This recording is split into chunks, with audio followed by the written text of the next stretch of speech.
তিনবারের সাবেক প্রধানমন্ত্রী এবং বিএনপি চেয়ারপারসন বেগম খালেদা জিয়ার মৃত্যুতে গভীর শোক প্রকাশ করে জ্যেষ্ঠ পুত্র দলের ভারপ্রাপ্ত চেয়ারম্যান তারেক রহমান বলেছেন, তার মা সমগ্র জীবন দেশ মানুষের কল্যাণে উৎসর্গ করে গেছেন।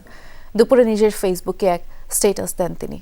তারেক রহমান তার বার্তায় উল্লেখ করেন, বেগম খালেদা জিয়া কেবল একজন রাজনৈতিক নেত্রী ছিলেন না, বরং তিনি ছিলেন বাংলাদেশের গণতান্ত্রিক পথযাত্রার এক অনিঃশেষ পথ প্রদর্শক।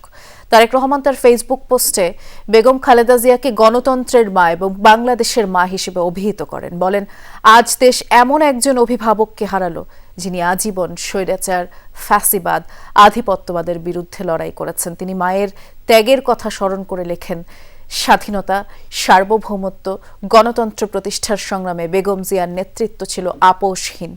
মায়ের ব্যক্তিগত জীবনের ত্যাগের কথা তুলে ধরে তারেক রহমান বলেন, দেশের স্বার্থ রক্ষা করতে গিয়ে তিনি সীমাহীন নির্যাতন ও ত্যাগ স্বীকার করেছেন। তার কাছে এই দেশ এবং দেশের মানুষই ছিল প্রকৃত পরিবার, অস্তিত্বের অংশ।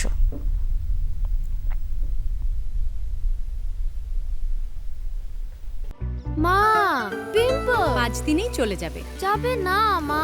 যাক, নিমের 5 অংশের পাওয়ারে 5 দিনেই দূর হবে পিম্পল।